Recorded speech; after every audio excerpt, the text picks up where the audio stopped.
के सच्चाई छुप नहीं सकती बनावट के वसूलों से, खुशबू आ नहीं सकती कागज के फूलों से। और रोशनी मोहतरमा चाचा को लेके आए, सस्ते चचा को लेके आए, कसम बकरे की खाने वाले बकरे चाचा को लेके आई और अपने पार्लर की सच्चाई को छुपाई। फिर अपने 12 साल के क्रिश बेटे के सच्चाई को छुपाई। अपने जीते जी माँ को तुमने मार डाला, वो सच्चाई छुपाई। अब तुम्हें लगता है कि ये सारे छुपा छुपा कर तुम्हारा कभी भांडा फोड़ नहीं होगा। तो रोशनी, गलत फहमी में रहना बहुत अच्छी बात है, लेकिन गलत फहमी को वास्तविकता मान लेना ये बहुत सरासर गलत बात है। और इस गलत बात के लिए तुम्हें गलत सजा यानी बहुत बड़ी सजा ज़रूर मिलेगी। तो कुल मिला के मैं ये कह सकता हूँ कि रोशनी मोहतरमा, दूर नहीं वो दिन जब तुम्हारे सारे कारनामे सचिन और सायली पूरे घर के सामने लेकर आएंगे। और इसकी पहल पहले से हो चुकी है। ये जो तस्वीर में परेश को देख रहे हो ना, परेश भाई, ये परेश अपने आप सच जान चुका है सचिन और सायली के थ्रू। और अब परेश सबसे पहले सिर्फ एक ही बात बोलने वाले हैं कि क्या सायली बेटा क्या रोशनी बेटा, एक दिन मुझे और रेणुका को अपने पार्लर लेकर जाओगी, क्योंकि हमें देखना है कि रेणुका ब्यूटी पार्लर कहाँ है और तुम्हारा पार्लर कैसा चल रहा है। नमस्कार दोस्तों, आप सभी का स्वागत है आपके अपने YouTube channel times of media में, जहाँ पर मैं आपका अपना होस्ट वेणु कुमार आपके अपने पसंदीदा शो उड़ने की आशा से जुड़े एक और बड़े अपडेट को लेकर आप सभी के सामने हाजिर हूँ। देखो भाई, उड़ने की आशा रखनी चाहिए, लेकिन एक लिमिट तक ही, क्योंकि आसमान जितना बड़ा है उतने ही उसके राज भी है। आसमान से बाहर तो उड़ नहीं सकते हो, ग्रेविटी है नहीं। तो कुल मिला के ना, ये जो पंख फैला रहे हो ना रोशनी और तेजस, ज़रा अपने लिमिट्स में, क्योंकि गिद्ध भी चील भी सबकी एक लिमिट होती है, उसके ऊपर वो उड़ेगा तो कहीं वो फेल हो सकता है। और इसी के लिए हमारी रोशनी और तेजस दोनों जिस तरीके से चिट्ठे पे चिट्ठे नए नए कारनामे, भाई तेजस तो एटलीस्ट एक तरीके का सही भी है, हाँ, लेकिन अभी तेजस को वेटर का काम मिला है। और अब जो तेजस को वेटर का काम मिला है ना, उसके बाद ये कहना गलत नहीं होगा कि तेजस अपने इस सच को छुपा रहा है। क्यों सच को छुपा रहा है? क्योंकि सबसे पहली बात देखो, सबसे पहली बात यह है कि भाई तेजस को यह सच पता चला है कि उसका जो काम है वो यहाँ पे आके नहीं बता सकता, इतना उसे समझ में आ गया।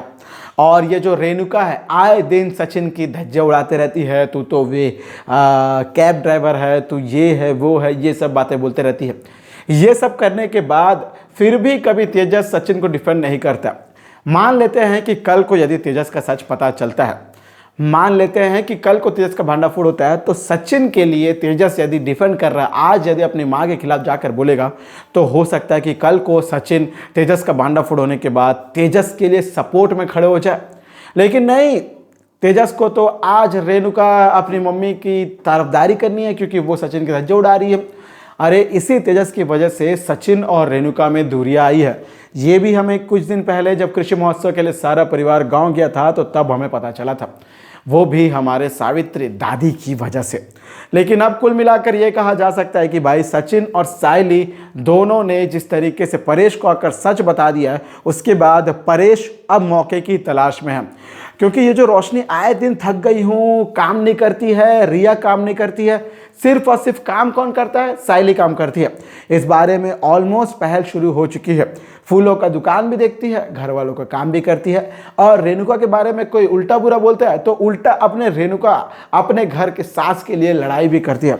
तो कुल मिलाकर ये कहा जा सकता है कि सायली के इन सारे गुणों को ना परेश अच्छे से जान चुके हैं और देख भी चुके हैं। इसी के लिए परेश ने आज रेणुका से बोला भी था कि रेणुका जाओ और सारे गहने लौटा दो।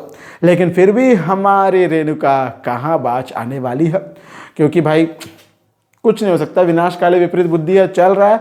और कुछ ही दिनों में ये सारे लिमिट्स भी खत्म हो जाएंगे। मुझे लगता है कि परेश कुछ दिनों में बहुत बड़े तरीके से धमाका करेगा भाई, क्योंकि ये आदमी ज़रूर फटेगा, क्योंकि अपने अंदर बहुत सारा सच छुपा के बैठा, बहुत सारा सच दबा के पता है। परेश को पता है कि तेजस ने बचपन में गलती किया था, उसकी सज़ा सचिन ने भुगती थी। और आज भी परेश सचिन को चुप होने बोलता है तो सचिन एक बार में चुप हो जाता है। लेकिन फिर भी हमारे तेजस के चलते हुए एटलीस्ट ये कहा जा सकता है कि अब तेजस के काम के बारे में, रोशनी के असली काम के बारे में सबके सामने भांडाफोड़ होना ज़रूरी है। जिस दिन भांडाफोड़ होगा उसी दिन रेणुका के साथ सचिन के संबंध और सायली के संबंध अच्छे होंगे।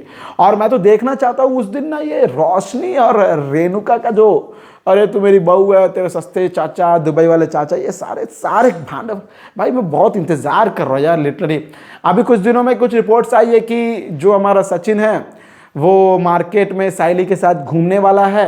तो वहाँ पे तो तेजा सबसे पहले वेटर का काम करते हुए दिखेगा रेस्टोरेंट में, और फिर ठीक वैसे ही बकरे चाचा, सस्ते चाचा जो दुबई से आए थे, वो भी सचिन और साइली के सामने आने वाला है। अपने पोस्टर पे जो डॉक्टर बना हुआ है, जो प्लम्बर बना हुआ है, जो देशवासी बना हुआ है, नेता बना हुआ है, जो एक्टर की डिग्री लेकर अपने तस्वीरों को छपा कर जो चाचा बैठा हुआ है सुल्तान चाचा, उसके बारे में सचिन और साइली को पता चलेगा। क्योंकि ये तो ऑलमोस्ट रोशनी के पास आना जाना भी कर रहा है कि सलमान भाई के साथ काम दिला दो, मेरा ऑडिशन कैसा था बता दो, वगैरह वगैरह, पलाना पलाना, ढिमकरा ढिमकर, दुनिया भर की बात। तो इनके बारे में ही पता चलने वाला। तो कुल मिला के ये कहा जा सकता है कि भाई अब जब परेश रोशनी को बोलेगा कि भाई बेटा तेरा पार्लर दिखा, तो रोशनी कौन सा पार्लर दिखाएगी, क्योंकि रेणुका ब्यूटी पार्लर नहीं, वो तो ग्रीन ब्रांड ब्यूटी पार्लर बन चुका है। अब ग्रीन ब्रांड ब्यूटी पार्लर को दिखा के वहां पे ये तो नहीं बोलेगी कि मैंने आपके नाम बदल दिया। चलो नाम बदल दिया बोल भी देगी, वहां पे तो वो मालकिन नहीं है, चलो 2 मिनट के लिए मालकिन का भी कर लेगी। एन मौके पर मालकिन असली वाली पहुंच गई तो रोशनी का तो भांडा फोड़ होना। और असली मालकिन को तो सचिन और साइली जानते भी हैं, क्योंकि ये लोगों ने अपने टैक्सी में असली मालकिन को पहुंचाया भी था। तो कुल मिला के हम, और भाई सचिन के पास उस दिन असली मालकिन जो है, जो इस ब्यूटी पार्लर की, उनका नंबर भी है, उसने तो वीडियो भी बना लिया है और रिसेप्शनिस्ट से पूछ भी लिया। तो सचिन और साइली परेश के साथ मिलकर रोशनी का भांडाफोड़ करेंगे तो बेचारी रेणुका रोशनी की तरफदारी करेगी, या उसे समझ में आ जाएगा कि अब लास्ट वाली जो बहू है रिया के पास ही जाओ। अब रिया तो वैसी है नहीं कि चपड़ी चुपड़ी बातें करते हुए आसपास रहे, पास वगैरह करे। रिया को अपना काम करना है, सीरियल में काम करती है, तो वो रिया इस घर में तो नहीं टिकने वाली है। यानी कुल मिलाकर कहा जा सकता है कि रेणुका, तुम्हें साइली से माफ़ी मांगकर साइली के साथ अपने संबंध को ठीक करके साइली के साथ अच्छे से रहना पड़ेगा, वरना ये तेजस और रोशनी तो तुम्हें लेकर डूब ही रहे हैं। कहीं ऐसा ना हो जाए कि तुम आकाश और रिया के पास जाओ, छोटा बेटा छोटी बहू भी तुम्हें लेकर डूब जाए, कहीं ऐसा ना हो जाए। तो कुल मिला के दोस्तों ये थी आज आपके पसंदीदा शो उड़ने की आस से जुड़ी एक और बड़ी अपडेट। मैं उम्मीद करूंगा आपको वीडियो अच्छी लगेगी। बेशक दोस्तों वीडियो अच्छी लगे तो वीडियो को लाइक करें, शेयर करें और सब्सक्राइब करें दोस्तों आपके अपने चैनल टाइम्स ऑफ मीडिया को, ताकि आप अपने पसंदीदा शो उड़ने की आस से जुड़े सारे अपडेट को सबसे पहले पा सकें। और हाँ दोस्तों, वीडियो को लेकर कोई ओपिनियन हो, कोई प्रतिक्रिया हो, कोई सवाल हो, कोई सुझाव हो, कोई शिकायत हो, कुछ भी हो, दिल खोलकर कमेंट बॉक्स में छाप दीजिएगा। मुझे आपके सारे कमेंट का बेसब्री इंतजार है। और यदि आप उड़ने की आशा जुड़े ऐसे ही सारे अपडेट्स को पाना चाहते हैं तो जुड़े रहिएगा टाइम्स ऑफ मीडिया के साथ और देखते रहो उड़ने की आशा को स्टार प्लस पर और any time Disney plus Hotstar पर। और दोस्तों और साथ ही साथ डिज्नी प्लस हॉटस्टार के अलावा कोई अपडेट पाना चाहते हो तो जुड़े रहिएगा टाइम्स ऑफ मीडिया के साथ। मैं आपका अपना वेणु कुमार मिलूंगा एक और अपडेट में दोस्तों। तब तक आप सभी को टाटा, गुड बाय, जय हिंद और जय भारत।